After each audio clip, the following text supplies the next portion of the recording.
familiar with everything, I'm going to record this so that we can have it in the archives. So let's get into first how it works. Just let me break that down. Maybe you're not familiar with how solar works. Now, obviously, everybody that has seen these understands the solar panels. They collect energy. Okay, so how do they do that? First of all, the one main thing that's good about solar is that solar is the electricity. In other ways that we get electricity is, or rather I should say the only other way that we get electricity is via generators. All we have other than solar panels to get electricity is generators that generate AC voltage. And so you have your different power plants that fuel the generators in different ways, or really turn the generators in different ways. Like, for example, windmills are a way to turn the generator turbines without needing fuel. You just need air to turn the windmill. Hydro is another one, like the Hoover Dam. It uses the pressure of flowing water to turn the generator turbines. They also use that water to cool things down because that creates a lot of heat. Nuclear power is another way to fuel the generator. All these are just methods to fuel generators. And from there we create voltage. But this system is different. This system requires no energy, no anything. You just got to put these solar panels in the sun. And so what happens is the sun beams down. I want to use yellow. Sorry about that. Make it nice and effect of the sun coming in and hitting the solar panels. When sun, as the first note here says, when sunlight hits these solar panels, you get the movement of an electron. And of course, that is voltage from positive to negative, and in this case, just physically moving. The electron moves, and so solar panels, make sure you understand this part, solar panels create DC voltage, not AC voltage. They create DC voltage. And so from there, the options are use the DC voltage. You can do that. There are plenty of ways now these days to use DC voltage. A lot of people that are doing like off-grid truck camping, and you can get an air conditioner that runs off of DC 24, 48 volts, 12 volts DC. You can have heating system coils that run off of DC. You can have the lights inside of an RV that run off of DC. So you can potentially just exist with DC voltage. But if you're trying to power up standard electrical components that are working off of 120 and 240, and we'll stick to those numbers. All right. Yes, there are plenty of work in the solar world that are creating solar energy to provide power to commercial buildings, to provide power to industrial buildings. But we're just going to stick with residential. We're just going to stick with 120 and 240 as the typical voltage that we'll talk about, because likely is the case if most of you who decide to go into the electrical construction side of things, if you see solar panels, they're going to be more geared towards residential. I think that's where a lot of the work's being done. And I think commercial and industrial buildings are probably being done by specialty companies that are working with large-scale solar systems.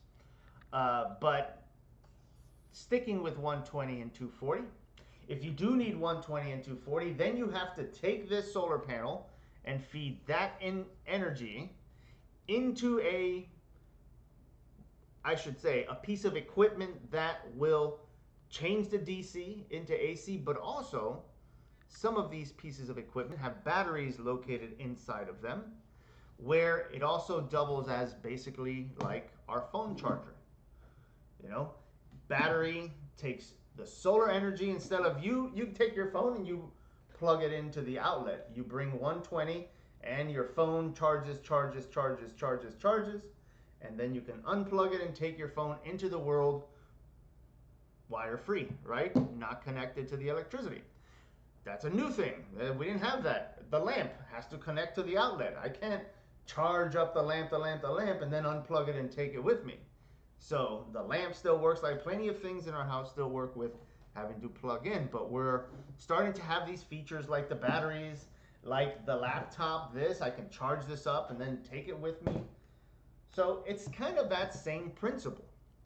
where instead of just plugging in a battery charging system into the outlet or into the grid, standard electrical, you plug it into a system that collects the energy from the sun, takes that energy and feeds those batteries, and then converts the energy to AC to be used for standard electrical stuff. That's the basics, all right? And there's a lot of these kits out there. You can certainly go online, walk through Home Depot. Everybody's selling something solar related. There's mini versions of this where you can have, this is one that I have. I have the charger. All right, I have what they're calling here the solar generator home power. I have the little generator part. This from Jackery, which is a very famous company these days that is making these little solar generators. Right, so I just have the generator part.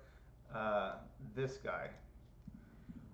I don't have the solar panels, but basically what this is just a wattage collecting piece of equipment. So the solar panels connected, let's get rid of that, connected into this system here. We'll take all of that energy and collect it and collect it and collect it, and then I can have all of that wattage to use. That's one system. And then there are other systems like, oops, 1 second. Just want to make sure that we're, all right, yeah, connected. I don't know why I wasn't able to open that site.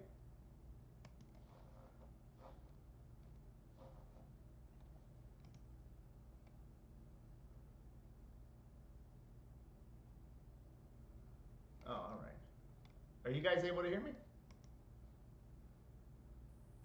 Yes. Yeah. Oh, okay, good. Because I wasn't able to pull up a website here, and then my browser said no internet, so that caused me to ask you guys to see how I was doing. Not sure what's not being pulled up here, but no harm, no foul. We don't have to really look at too many of these, but I did want to show you just some examples of some generator, solar systems, but no worries. We don't have to get into that side of looking around too much. So let's break down the component parts and just get some names and get some information about them. So the first thing is that we have our solar panels, and so the correct name, I don't have to make it that large, is going to be photovoltaic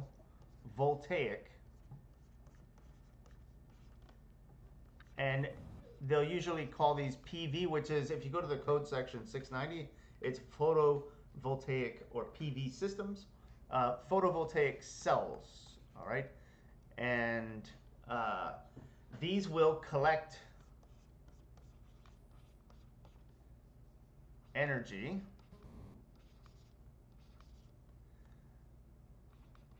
and, oops, let's fix that, create DC voltage.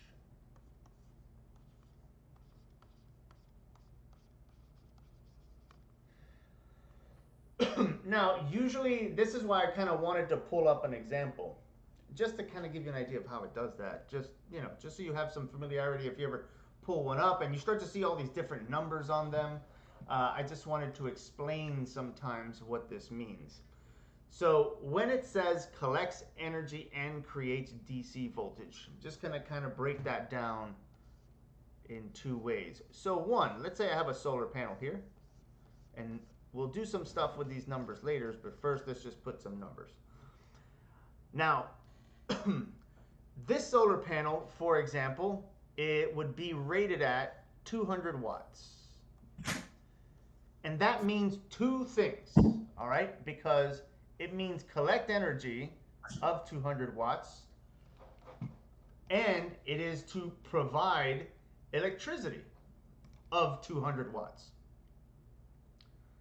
Meaning, if I connect this solar panel to a battery, then it's going to collect 200 watts and have that ready for me. All right, this is what the batteries provide. Now, the other thing I can do is connect this straight to a load. And now this load can generate up to 200 watts. So both of these are capable from the solar panel, and usually what people are doing are both. All right, for example, the solar panel, while the solar panel is collecting sun during the day, it's storing the energy into the batteries. And so oftentimes the way you'll see these systems advertised is it'll say something like, let's say 2,000 watts, but it'll have it written like this, 2,000, actually it'll have it written like this, I should say, 2K WH, all right, meaning 2,000 watt hours. That's usually based off of the solar panel sending energy into a battery for about 4 hours. So this one would actually be a little bit different. This one would be more along the lines of, just because I have 200 here, times 4 is 8. So this one would say something like 800 watt hours. And it's based off of the wattage that the solar panel produces times a 4-hour storage collection. Because how they calculate that is this. On average, because they don't know where they're selling it in America. So they could be selling it to someone in California where they have 8 hours of sun, maybe even 12 hours of sun some days, and during the summer, right? You get 12 hours of sunlight hitting these solar panels. Well, that's actually going to be 200 watts times 12 now. But if the person lives in, let's say, New Jersey, and in New Jersey, you might get 8 hours of sun, but that 8 hours of sun is not all going to the solar panel. Maybe you have partly cloudy days, or during the 8 hours, the clouds were covering it, and then it was sunny, and then the clouds were covering it. So whenever you see a solar system advertised, they always just base it off of this number of 4 hours with 100% sun on the solar panels, which is what the average estimated amount of sun that hits a solar panel is estimated at. Sometimes you might see these at 6 hours, but they usually will frame these around 4 hours. So that's just some of the numbers that you're going to see. So just because it's a little bit confusing when you start to see sometimes these numbers that say 2,000 watts hours, it means after collecting for 4 hours of sunlight, then you'll have a battery storage of, let's say for example, this one, 800 watts. That means that during the day, my solar panel is collecting and collecting and collecting energy. I could have things plugged into my solar panel using electricity, and then also the solar panel is feeding the battery. Then at night, when there's no more sun, then I can start to use up my batteries. And then it just becomes how much usage you put during the hours that you're not collecting energy, right? It would be like if you charged up your phone and then you just watched YouTube videos for however many straight, and then your battery is just going to drain very fast. Where I charge my phone and then I turn my phone to airplane mode and I don't even open my phone and leave it there, I'm going to get a lot longer use out of the battery charge. So that's kind of in the same way as these systems work. You collect the energy while the sun is available, and the batteries store all of that energy so that when the sun is not available, you have energy to use. So that's just getting into the solar panel stuff. The cells collect the energy and they create that DC voltage. So we'll put here batteries as well. And then the batteries store energy for use.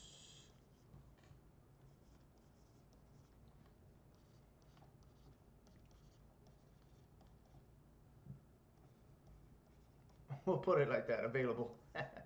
The sun's not available right now. Come back later. Now, could you run straight solar to power load? Yes, you don't need batteries to run off of solar, but then you're only using energy while the sun is out. And they, by the way, they sell plenty of those kits too. I have a couple of those for camping that I just want to charge my phone. I take a little solar panel, I put it in the middle of the sun, plug my phone right to it, hang out, have lunch, about an hour. I can get enough charge and then keep going. So there are those, no battery, no anything. Now I bought a new one now that's a mini battery. So I set it, stores energy, and then I could plug my phone in, and it's also collecting energy at the same time. It's also good because the night before I'm gonna go out, I just put it into a charge or into an outlet. It collects the energy as well. So that's the other way these batteries can work too, is and this is how most people that are running solar are doing it. Nobody is really these days, I mean, I'm sure there's people doing it, but on the large scale, running 100% solar. Most people have a secondary energy system, whether it's the grid, which is most likely, you're connected to the utility company, most likely the case, or something else. You can have generators, you can have windmills, you can have generators and windmills, you can have anything. And it would just be, just to give it a page here, you would just have your batteries. I'm just going to draw one battery. Obviously, you need a lot more batteries. I'm just going to put positive, negative to represent the battery. And you have your solar panels. I'm just going to put one. Usually this is many solar panels. We'll get into all these numbers too. And this feeds into your battery. You could also have the utility company feeding into your batteries as well. You could also have a generator on property also feeding the batteries as well. And then you maximize at this point. Well, while you can get the sun, you're getting the sun. Sun's not available anymore, then you can start to get from the utility company. All right, lose power, no utility, in the middle of a storm, no solar, generator can kick on, feed the batteries, and as always, feed the load as well. All of them are feeding your electrical panel. Now, obviously, this requires a lot of money to be able to do it in homes. So, I mean, there are people living like this where they have, and small cabins, people living like this as well. People that live in Alaska, people that lives in areas where there might not be the utility company. We don't have this, so we just have solar and generators. We fuel up the generators with diesel. Heat is done through cutting wood and all that, and it looks like a fun life, but this stuff gets expensive though. I will say that. All right, so now, last but not least, is how do we get AC voltage? And you probably heard of this component. It's called an inverter. And this just converts, sometimes people call it a converter, incorrect, but everybody would understand. This converts DC to AC. All right, the other one, the one that goes AC to DC, that one's called a rectifier. This one's called an inverter. And that's usually where we're all plugging into. All right, same design as I just showed you. You have your solar panel, you have your batteries, solar panels feeding the batteries, solar panel is going straight to an inverter. And the inverter, again, different styles, but usually the inverter will just be a box. It'll have a couple of 110 outlets. It might have one, let's say for example, 30 amp outlet. It might have these days a couple of USB ports. They even have GFCI ones and all that. This will have a wattage capacity, an amperage capacity, and usually 120 and 240 with maybe a 50 amp capacity or 30 amp capacity. It all depends on what type of inverter that you buy. And then you can plug your house into this. You can plug panels into this. Large enough systems can definitely create enough electricity and energy for an entire house. All right, so this is just, and again, we're just going into the basics just so you can get an idea of what's going on. And now you can understand the system. You have solar panels, batteries, and inverters. Solar panels feed into the battery, connect straight into the inverter. And this is, again, just most likely the simplest version of it, where you have batteries, right? We just have some batteries over here. We have the inverter over here. And then again, while the sun is out, you are plugging straight into the inverter. All of your things, all of your loads get plugged in straight into the inverter. By the way, your loads always get plugged in straight into the inverter. While the sun is out, the inverter is getting the energy straight from the solar panels, but at the same time, the solar panels are feeding your batteries. Now, there is, of course, a relationship to how much your load is pulling off of the main right now. So you always have to be monitoring how much you're using up. If you're maxed out at the wattage that the solar panel is creating, then you're not feeding anything into your batteries. So, like everything, you don't want to max out loads here. This is why they calculate these when they tell you it has like 10.2 kW hours. It has 10,000 watt hours. It means 4 hours of sun, again, managing the loads that are connected to it, and then we're connecting into the batteries. But without getting too deep into the weeds with all those numbers, this is basically how it looks. All right, any questions on those parts? And unfortunately, I wasn't able to pull anything up. I guess there. Just wanted to run you through numbers just so you can see what I was talking about. All right, I guess. Excuse me, sir. Yes. Inverter can convert AC volt, DC volt to AC.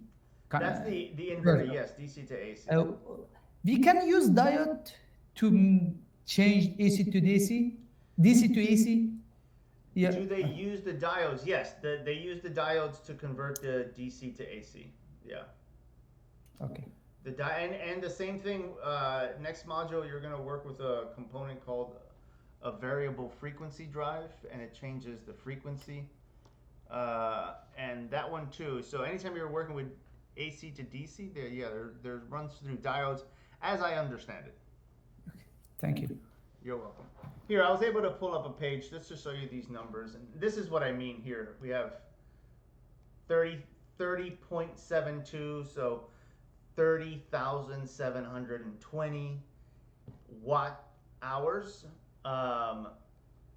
But you have 32 solar panels at 450 watts. So this is all, don't want to get too far down the rabbit holes here, but let me see if I can see the battery. The batteries charge, yeah. So now this one's a little bit annoying as far as how it's being broken down.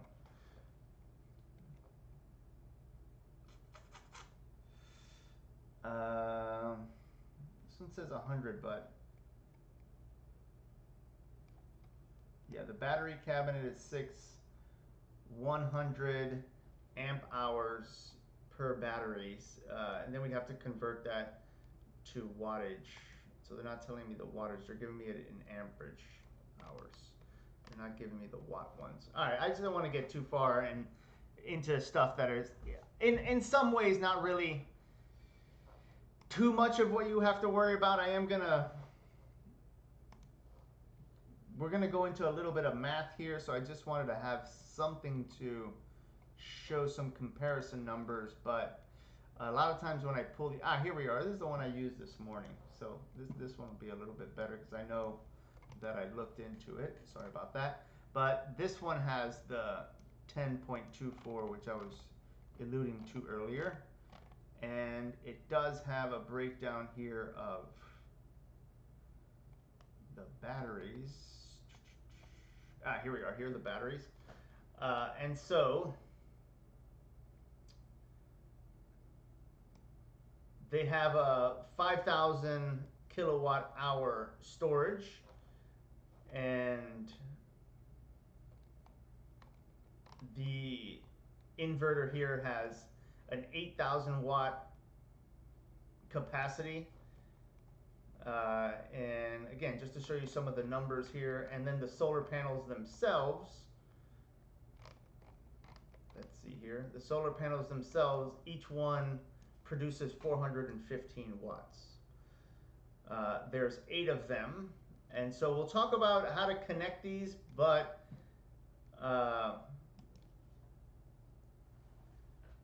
trying to do the math on this, see if I can run the math real quick. So if we have 8 of them at 415 watts, then we have 3,320 watts produced by one of those solar panels.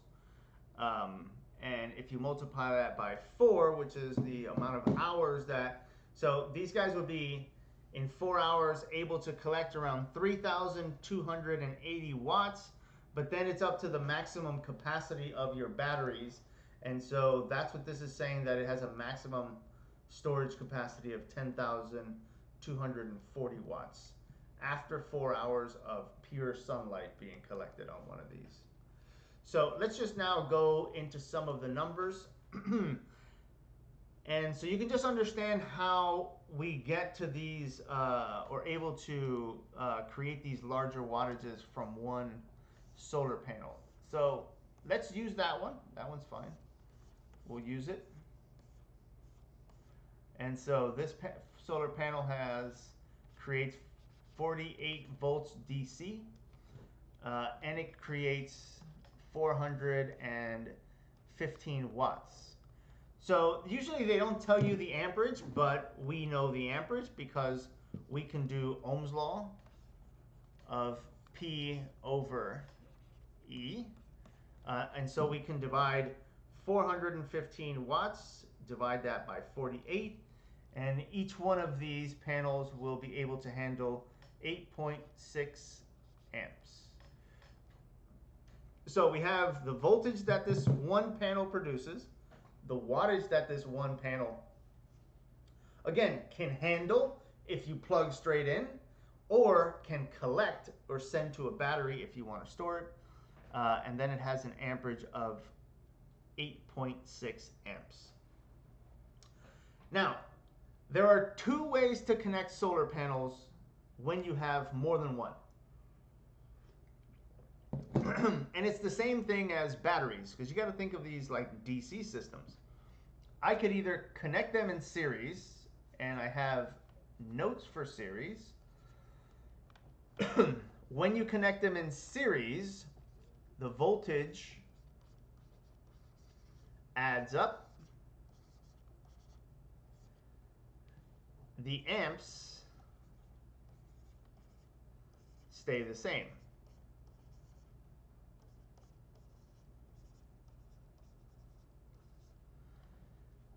If you connect your solar panels together in parallel, then the opposite. Voltage stays the same, and the amps add up.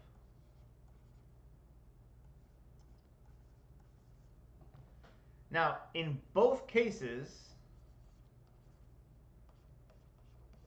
whether you're connecting them in series or in parallel, excuse me, the wattage adds up. All right, so make sure you have these notes. And this is, again, connecting your 6 solar panels together. All right, you can connect these 2 solar panels together in series, or you can connect the 2 solar panels, or the 6 solar panels in series, or the 6 solar panels in parallel. Now, the most common way to connect it is actually in series, but I already put parallel as first, so we'll just do parallel first. But the most common way to connect them is in series. So let's take a sample panel over here. Let's say I have a panel that produces, let's go with 36 volts DC. It produces, let's say, 600 watts. And so again, we have to do Ohm's law to find the amperage. So 600 divided by 36 equals, and now we get our 16.6 amps. So if I say we have 6 solar panels, then we run the numbers as to what's going to be the end result here. All right, so in this case, the end result is going to be the 36 volts stays the same because we're in parallel. But you're going to add up the amperage, so it'll be 16.6 times 4. Let's do that math real quick. 16.6 times. Oh, sorry, 6. Sorry, not 4. 6 solar panels. Sorry, I had to, however many we had there in series. 99.6, so we can basically call that 100, but I'll just write 99.6 amps. And our wattage would be 600 times 6, so we'd have 3,600 watts. All right, this is when we connect the panels in parallel. So connecting the panels in parallel gives you more amperage at the end, but it keeps the voltage the same. All right. Now, like I said, the most common way to do it is actually to connect them in series. And so I'm going to show you the first way, and then I'm going to explain something that is even more common, which is you have many series connected rows, and then those rows get connected in parallel together, but we'll get to that. All right, so this is parallel. I mean, pretty straightforward math. Hopefully nothing too complicated as long as you have the notes. If I say we have 8 panels connected in parallel, and I give you some specs on the panel, remember, we don't get amperage, so we usually have to find the amperage for these panels, and then we can do the math through parallel. All right, no questions. I'll head on to the next one. So now we're going to do the same. I'll just bring the same numbers, 36, 600, and 6.6. We have another panel here, 36 volts DC, 600 watts. Again, we do Ohm's law. We figure out we have 16.6 amps. And now, again, we have 6 panels. But this time they're connected in series. So because they're connected in series, then we do 36 times 6. And my brain is too lazy right now to do math. This is going to be 216 volts DC. All right, that's what that becomes. The amperage stays the same, 16.6 amps. And now, same thing, we add up the wattage, so it'll be that amount of wattage.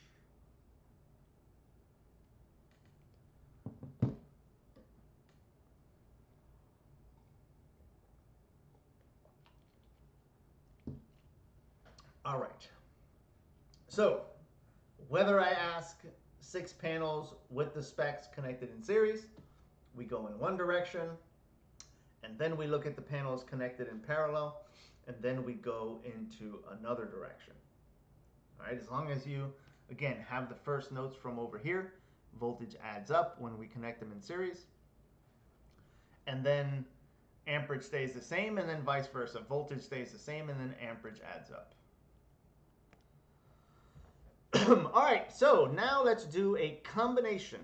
All right, the combination that is, again, the most common one of these is to connect series. So what happens? If you ever see a solar panel set up, they'll have a bunch of panels, 1, 2, 3, 4, 5, 6, let's say, for example, rows of panels. And then, you drive by one of those solar panel farms, and then a bunch of solar panels like this, right? And then you have a bunch of solar panels, and you have these large rows of solar panels.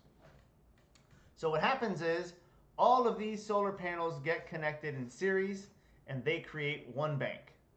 And all of these solar panels also here get connected in series, and another bank, and so on, another row, and they create another bank. So we can do the math on these. All right, let's just say universally they all are the same everythings, right? Let's say one solar panel, these are the specs, 12 volts DC and 200 watts. And so again, we don't get the amperage on these. We do Ohm's law, 200 divided by 12, and 16.6 again. It just so happens to be. That's crazy. 16.6 amps. Isn't that interesting? Might be the standard for all of these. So we can look. All right, so we have 6 of these connected in series on the first row, 6 on the second row, and 6 on the third row. Because we know how series, when series is connected, that the voltage is going to multiply, or add up, I should say. 12 times 6 panels gives us 72 volts DC at the end. And so we have the same in each one of them, 72 volts DC at the end. We know what the amperage is. It doesn't change because it's series, so the amperage stays the same through all of them. And now the wattage adds up. We have 200 times 6, right? So this is going to be 1200 watts for each of them. And let's see, I'll just put it here, 1200 and 1200 watts. Okay, so now you have these three banks. Now here's the important part. Important part is they have to be even. All right, if you have 6, 6, and 6, you can connect them together. All right, but if you have off numbers here, then you start throwing off the current and all that, because you would have, let's say, for example, 48 volts DC connecting to 72 volt DC, and you can't do that. All right, they all have to be the same amount of. But now here's the fun part. The fun part is when we connect them all together, we can connect them, and the most common connection is going into parallel now. All right, all 3 of these banks now get connected in parallel. So what happens in parallel rules happens now here as well. Voltage stays the same. This is why I said they all have to be the same to start with, so that we don't do anything to this voltage. But now I get to finally boost up my amperage capacity. And now this will be 16 times 3. Now my amperage 49.8, so we'll call that 50 amps. And my wattage adds up for all of these, so I have 3600 watts. And this is how they're able to handle massive amperage for a house, for example, or massive amperage for getting into bigger things like a large-scale commercial building or a large-scale industrial building. This is why you see these banks of solar panels. The voltage will stay the same for all of it, but you need all of those panels to be able to handle the amperage. That's what load is. Load is amperage and wattage. Voltage is not so much then the important part. Once we have a set amount of voltage, that's the amount that we're making, 120, whatever DC voltage they're making, 240, whatever DC voltage they're making. And then you have all of these solar panels collected in parallel,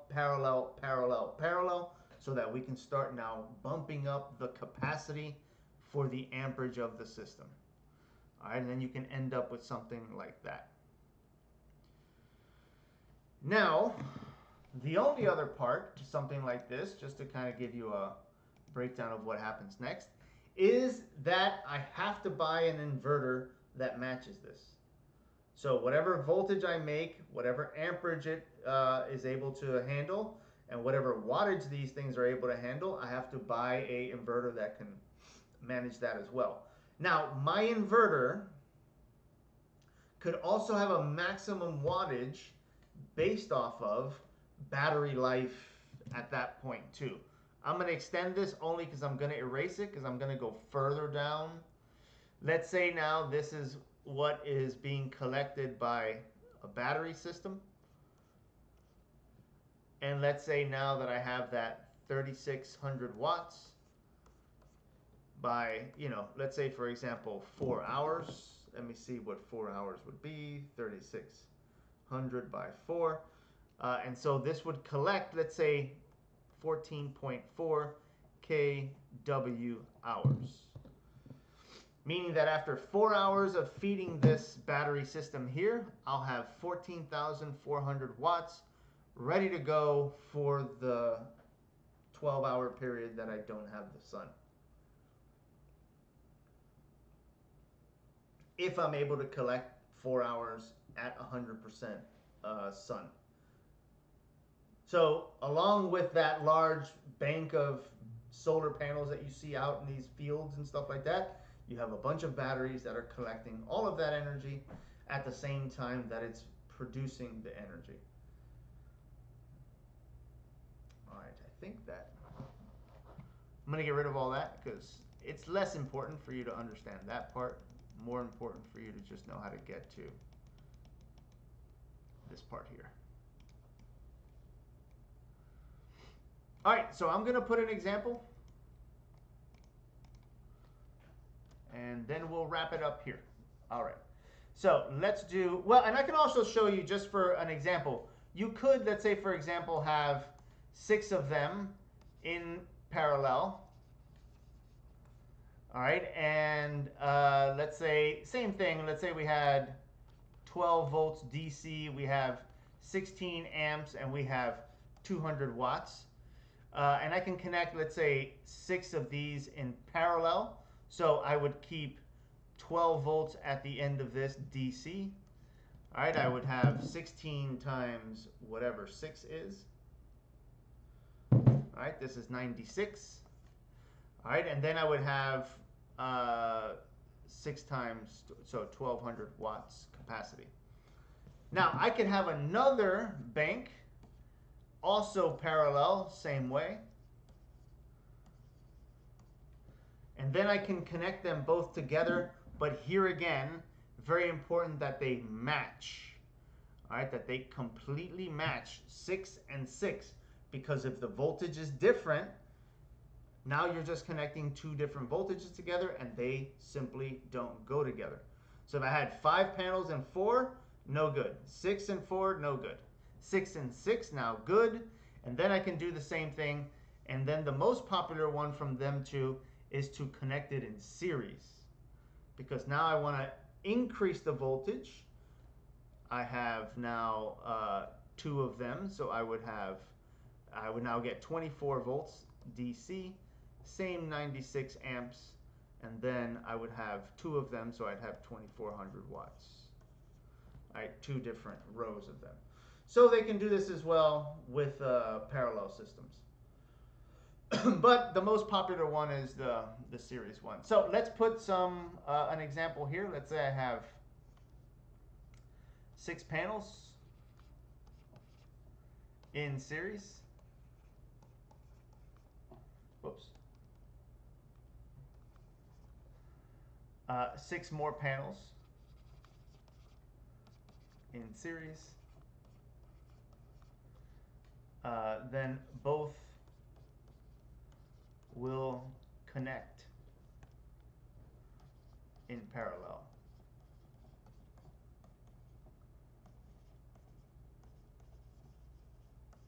All right, and now let me give you some specs.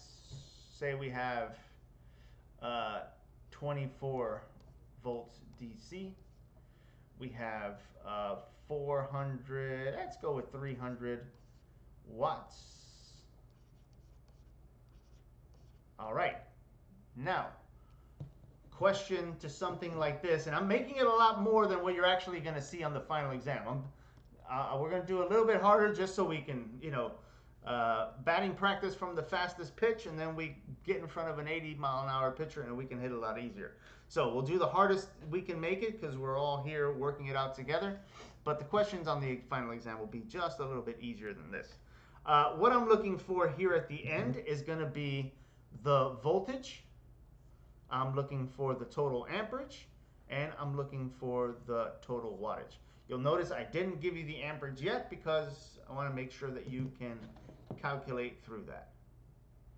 All right, I'll give it about a minute, and then I'll walk it out together with you guys. And I'll do the math also.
And if you're watching this in video, you can fast forward to we get to the right answer because I'm not going to edit this. It's going on YouTube as is.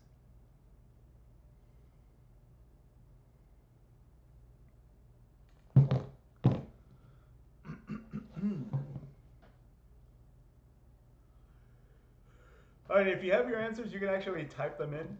That'd be fine and easy too if you want to type them into the chat. But we'll start walking through. All right, so anybody have total voltage? 144. 144. 144, very good. Volts DC. Just to show how we get there, we'll hold for the amperage 1 second. So we had 144, very good. All right, Jess was giving this amperage, and all right. So the 144, 6 panels times 24 equals 144. And yes, we have 144 created by the other one, but when we connect them in parallel, it stays the same, right? We do not add these now when we connect in parallel. Voltage stays the same in parallel, so we end up with that same 144. Now for amperage, what do you guys have for amperage? Individually 12.5, together 25. Very good, yeah. 12.5 if we did Ohm's law. And then that means that this will be what it ends up being over here on this one. This will be what it ends up being over here on that one. And then now when we connect them in parallel, we do add them up. So very good, we have 25. And 7,200 watts is correct?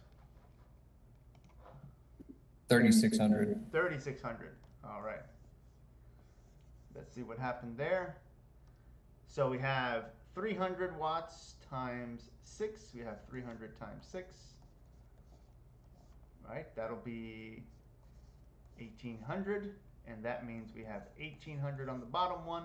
And now we simply add them up. Well, wattage stays or adds up. So yeah, 3,600. So just we're not 7,200, 3,600.